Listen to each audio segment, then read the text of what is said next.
Tonight, we're heading out into the cosmos to play detective. Our case file? A truly beautiful city of stars that seems to be, well, losing its residents. We're diving into the strange story of Messier 46, a glittering star cluster that's hiding a pretty big secret right out in the open. When you look up at the night sky, it's easy to think of these clusters as permanent, unchanging jewels. But they're not. Just like cities here on Earth, they're born, they live, and eventually they die. And as we're about to see with Messier 46, sometimes they start to come apart in some really unexpected ways. Okay, so let's get the facts straight. Here's the file on our subject, officially known as NGC 2437. It's an open star cluster, about 220 million years old. So it's not a newborn, but it's not ancient either. And it's located about 5,250 light years away from us in the constellation Puppis. It's a busy, well-populated cluster, really the perfect laboratory for figuring out how these big stellar families grow up and grow old. So our investigation begins with the very first clue that something was seriously wrong in Messier 46. It all started with what looked like a really, really flawed census. Now, how do you even check up on a star cluster's health? Well, astronomers basically do a head count. It's called a stellar census. They count up the stars at all the different brightness levels to get a snapshot of the cluster's population. You can think of it like checking the demographics of a city. So when they took this census of the densest part of Messier 46, the bustling downtown of this star city, the numbers just didn't make any sense. The results that came back were, frankly, pretty unsettling. And this chart really gets to the heart of the problem. See, based on everything we know about how stars are supposed to form and live in a cluster, astronomers expected to find that core just packed with small, faint, low-mass stars. But when they actually looked, the number they found was way, way lower. And we are not talking about a small discrepancy here. This wasn't some minor rounding error. The difference was huge. For the faintest stars they were able to count, the number they actually saw was nearly 10 times lower than what all the models said should be there.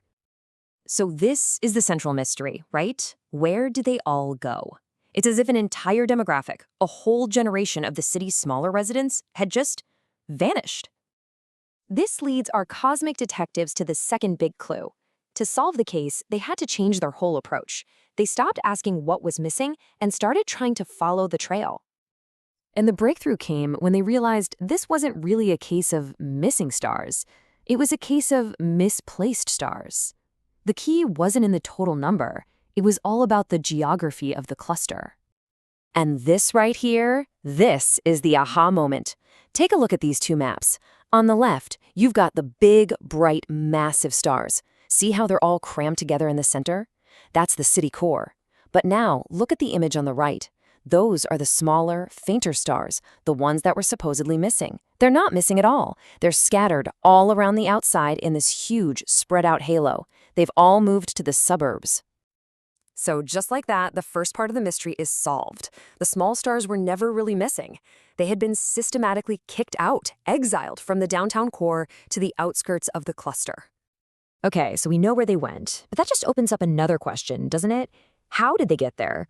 What kind of cosmic force is powerful enough to reshape an entire city of stars like that?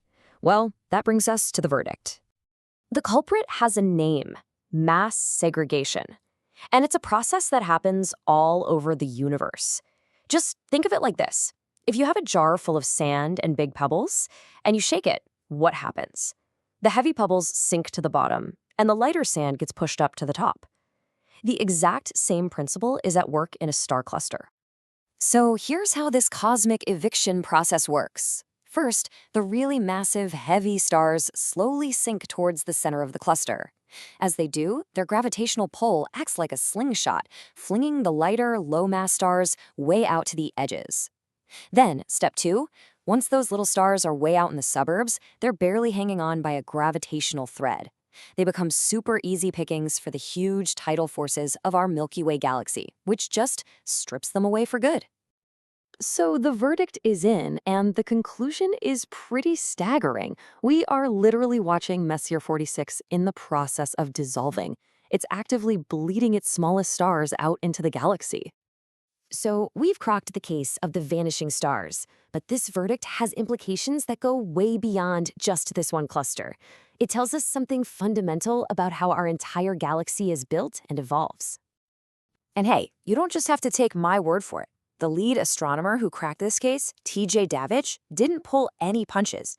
He said, and I quote, "The prognosis for the long-term survival of NGC 2437 is not good."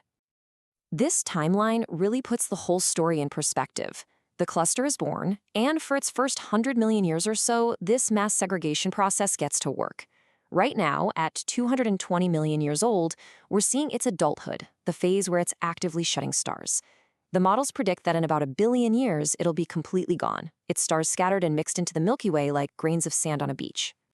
But here's the beautiful final twist. This isn't just a story about an ending.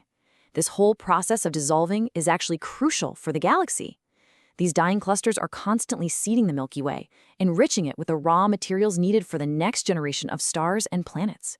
You could even say for the next generation of life. It is the ultimate act of cosmic recycling. And that leaves us with one last big thought. We look up at these vast cities of stars and we see something permanent. But the story of Messier 46 shows us that we're really just seeing a single moment in a long, dynamic cosmic story. So if even these incredible collections of thousands of suns are born, live their lives, and eventually fade away, what does that tell us about our own fleeting but maybe still significant place in it all?